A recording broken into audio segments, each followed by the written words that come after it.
মানে প্রথমবার ট্রাই করবো চিজ কেক। জানি না এটা কিরকম হবে, বাট এটা হোমমেড এতটুকু চাই। তো চলো এটার আনবক্সিংটা তো এটা আসছে না। ও, এই যে এটার ভিতরটা পড়ছে না, দেখো পুরোটাই হোমমেড। চলো ট্রাই করে দেখা যাক। এই যে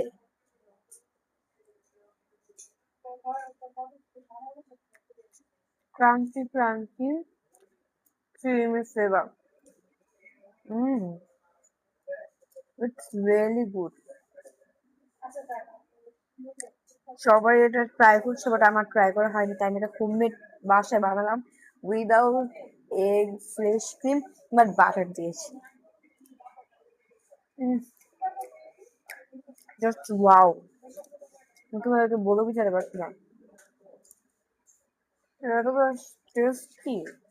জাস্ট তোমরা ডেফিনেটলি ট্রাই না করে বুঝতে পারবে। সো প্লিজ কিছু না, ব্যাকগ্রাউন্ডটা বাদ দাও। সো আজকের জন্য এতটুকু থাকছে, তোমার সাথে অন্য কোনো ভিডিও